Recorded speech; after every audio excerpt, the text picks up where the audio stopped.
السلام عليكم ورحمة الله وبركاته. معاكم خالد من قناة الشيف خالد موفي، فيديو جديد كالعادة. أتمنى لأول مرة يشوفنا على اليوتيوب فضلا وليس أمرا تشترك في القناة وتفعل زر الجرس عشان يوصلك إشعار بكل فيديو جديد. هنخش في موضوع الفيديو من غير مقدمة، هنخش في موضوع الفيديو على طول. حسب طلب المشاهدين يا جماعة انطلب مني إيه هو الروز بيف وفين في العجل.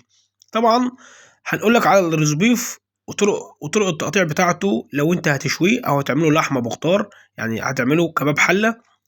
وايه افضل قطع للشوي في العجل بالنسبه للثلاث قطع اللي انا هقولهم دول، اللي هو عرق الفليتو او الكوستاليتا او الروز بيف.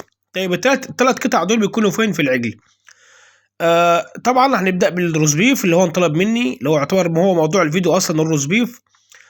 ناس واحد من المشاهدين قال لي انا عايزين نعرف الروز بيف فين في العجل وهل ينفع للشوي ولا لا. طبعا الروز بيف ينفع، ولكن بالطرق اللي هقول لك عليها. لازم تتبيله معينه، مش تتبيله معينه يعني ولا حاجه مفيش فيها، يعني مفيش فيها افتكاسه. هي الفكرة ان انت هتسيبه فترة بس في التتبيلة، لان الروز بيف بيشد شوية عن الفليتو او عن الكوستاليتا، ولكن هو رقم 3. طبعا الروز بيف بيكون فين في العجل عشان ما نخرجش ورا الموضوع؟ بيكون ظهر العجل يا جماعة، الظهر الخارجي اللي هو منه للشمس. الروز بيف بيكون ظهر العجل اللي هو بيعتبر بيت الكلاوي، بيكون خارجي. اما الفليتو بيكون داخلي اسفل الروز بيف او الامارية، طبعا حسب ما يسمى في كل مكان. طبعا الفليتو بيكون داخلي، فعشان كده بيكون طري جدا، وفي نفس الوقت ما بيكونش فيه نسبة حركة كتيرة على الفليتو. فكون الروز بيف بيكون خارجي ويكون فيه حركة كتير عليه، يعني بيكون العجل لا مؤاخذة في الكلمة، العجل بيتحرك كتير. بيكون الحاجات الخارجية بتكون هي أنشف، أو يعني مش طرية زي الحاجات الداخلية. طبعا الروز بيف بيكون ظهر العجل، ومن الداخلي في الروز بيف اللي هو بيكون في اسفل الظهر بيكون عرق الفليتو. اما الكوستاليتا اللي هي بتكون عمود الريش، بتكون في نهايه الريشه من تحت اللي هو بيقولوا عليها السن، دي بتكون افضل قطعه بعد عرق الفليتو اللي هي الكوستاليتا. الثلاث قطع دول يتشووا، والثلاث قطع دول ما عدا الفليتو ينعملوا لحمه بخضار، ينعملوا كباب حله، بيكونوا تحفه ويكونوا طعمهم جميل جدا. لو انت اول مره تتابعنا عاوز تاكل لحمه مشويه، عرق الفليتو رقم 1. 2 الكوستاليتا اللي هي بيكون عمود الريش، بيكون في اسفل الريشه، بيكون في عمود الريش. الكوستاليتا اللي هي العمود المدور. رقم 3 اللي هو الروز بيف، ولكن كمان لازم يتقطع بنفس السمك ده، بيكون سمك وسط، لا تخين قوي ولا رفيع قوي عشان ما ينشفش معاك على النار. هو بطبيعته بيشد سنه، ولكن هو المفروض ان هو بيتاكل كده، يعني هو بيتاكل مستكاوي حاجه كده، بيكون فيها 3/4 سوا او مستويه كويس، ولكن هو بيكون يعني لازم يقعد في تتبيله كويسه. ايه هي التتبيله بتاعته او افضل تتبيله ليه؟ اللي بالنسبه للروز بيف هقول لك على معلومه بسيطه هتضيفها في التتبيله، هتخليه عمره طويل على النار شويه، يعني ما ينحرقش بسرعه، وفي نفس الوقت يستوي ما يكونش فيه نسبه الشد دي. المعلومه اللي هي معلومات بسيطه، ولكن هي بتختلف من جزار لجزار او من خبره لخبره. طبعا الرز ده يا جماعه بيتبل طبعا بميه بصل وفلفل اسمر وملح، وفي سن جوز الطيب صغيره لو حابب تحط جوز الطيب.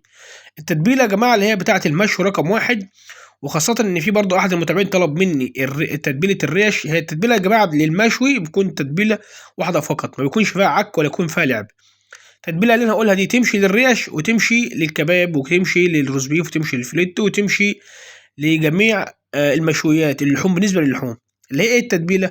ميه بصل مفروم وعليه عصير طماطم، متاح صلصه او متاح طماطم فريش، وبيكون واخده نسبه ملح خفيفه، وبيكون واخده فلفل اسمر وجوز الطيب في التتبيله. ولو حابب تحط على اللحم مباشر البهارات مفيش مشكله. اللي هي بقى دي تتبيله الريش: طماطم وبيض بصل وفلفل اسمر وجوز الطيب فقط وملح، مفيش بقى اي اضافات تانية، اي اضافات تانية مش عايز اسمعها. اللي هو مثلا يقول لك هنحط برجر، نحط مش عارف ايه، نحط حاجات كده في التتبيله، حاجات او انواع بهارات مالهاش علاقه اصلا بالمشوي. بالنسبه للروز بيف بقى، اللي هي التكه اللي هي للروز بيف، هتفرم ليا وتتسيح، يعني ليا ضاني تتسيح وتنحط عليه في التتبيله. يعني انت تبلت اهوت بالميه البصل بتاعتك والطماطم ودنيتك وبهاراتك وملحك، تبلت. هتجيب مثلا قطعه ليا صغيره، مثلا 8 كيلو، ربع كيلو، 100 جرام ليا او 200 جرام حسب الكميه اللي انت هتشويها، سواء صاحب مطعم مشويات او مثلا انت هتعمله في البيت، او انت مثلا بتنفذ اوردرات. عامه يعني المعلومه ديت لجميع الاستخدامات يعني. هتسيح اللي هي خالص، تمام، تبقى عامله زي الزيت، سيبها لما تبرد حاجه بسيطه. بعد كده تكبها على الروز بيف بتاعك في قلب تتبيله ميه البصل والبهارات بتاعتك اللي انت حاططها على الروز بيف، هتتكب عليها وتتقلب عليها كلها ببعضها، ويخش التلاجة لما يفضل يسقع شويه ويشرب من التتبيله على اقل حاجه 3 4 ساعات، اقل مش اقل من 4 ساعات او 5 جوه التلاجة تجميد، بحيث ان هو يشرب من التتبيله ويشرب من نسبه الدسم بتاعه الضاني، بتديله طعم شويه، وفي نفس الوقت ما تخلوش ينحرق بسرعه على النار، يعني بتخليه زي يكون حاجه ملبسه كده. زي ما حضراتكم شايفين اللحمه ما شاء الله جوده ممتازه جدا، لحمه بقري، تمام، ذبح اليوم حاجه ما شاء الله. بس انا لازم احطه في التلاجة شويه عشان خاطر يتشمع، زي ما حضراتكم شايفين كده في التقطيع، قطعه لحمه ما شاء الله زبده. ولكن مش كل العجول البقري بيكون الرزيف بتاعها بنفس الشكل ده، دي عجول بقري محمله شويه تقيله، الرزيف بتاعها سمكه جميل، اكنه بفتيك، ده ما يبانش ان هو رزبيف، ده اكنه بفتيك، حاجه ما شاء الله في قمه الروعه.